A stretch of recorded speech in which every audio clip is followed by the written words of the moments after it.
After the perilous rescue, Princess Ngua and Xue Rengui returned to Chang'an to a hero's welcome. The court and citizens alike sang praises of Ngua's bravery and wisdom. Yet beneath the accolades, she knew not all wounds could heal. Xue Rengui, though alive, bore the heavy scars of his captivity, both physical and emotional, and for her, who had endured countless dangers, a new burden now rested on her shoulders, not only to care for her husband but also to contribute to the long-term stability of the empire. In the days following their return, Ngua devoted herself to helping Xue Rengui recover. With gentle persistence, she eased his restless nights, soothing the nightmares that plagued him. Yet, within the palace, she noticed a shift in how others perceived her. The ministers and courtiers who once dismissed her as a mere princess now regarded her with newfound respect and even caution. Ngua had transformed from a sheltered royal into a formidable figure, someone whose actions could shape the course of events in the court. During a council meeting about fortifying the northern borders, a minister proposed deploying additional troops to counter the Gokturk threat. The plan, while sound, would require significant resources and risk straining the empire's economy. As Emperor Taizong hesitated, Ngua stepped forward to offer her perspective, speaking from her first-hand experience on the frontier.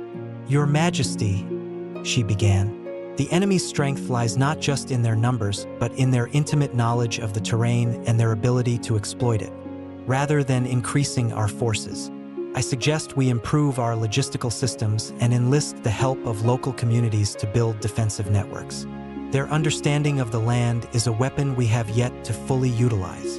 Her words left the room in stunned silence. Emperor Taizong smiled after a moment, his voice filled with pride.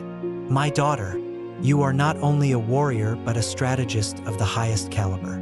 From that moment, Ngua became an unofficial advisor to the emperor, providing insightful counsel on matters of state. While she avoided deep involvement in court politics, her advice was practical and incisive, earning her the respect of even the most seasoned ministers. At the same time, she continued her philanthropic efforts, organizing charity programs to support soldiers' families and establishing schools in impoverished regions to give children the chance to learn. In the years that followed, Ngua's wisdom and compassion deepened. When Emperor Taizong passed away, the throne was inherited by Emperor Gaozong. Though Ngua withdrew from the court, she remained an influential figure. However, she noticed a growing tension within the imperial court. Factions began to form, and the harmony her father had worked so hard to maintain seemed to waver. One evening, while discussing the state of the empire with Xue Rengui, she sighed. "We have sacrificed so much to uphold this kingdom, yet sometimes I wonder if our sacrifices are truly appreciated."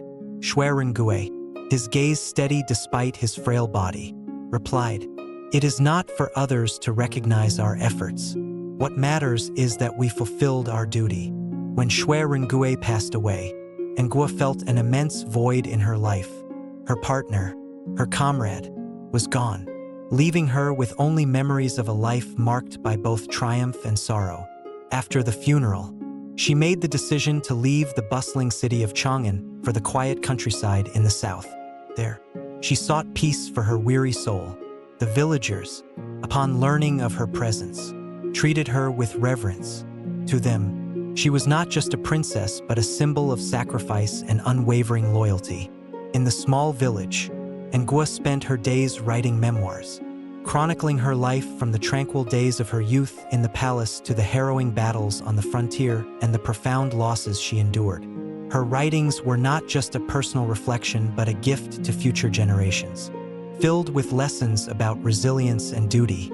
One day, a curious child from the village asked her, "Why did you do all those things, Princess?"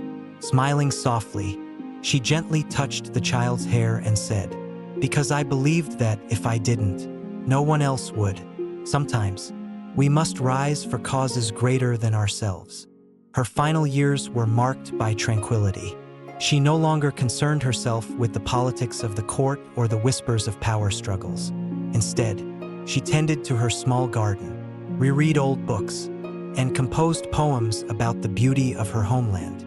When she passed away, the village held a simple yet heartfelt funeral. People of all ages came to pay their respects, mourning the loss of a woman whose life had touched so many. News of Princess Ngua's death spread quickly across the empire, from the court to the countryside.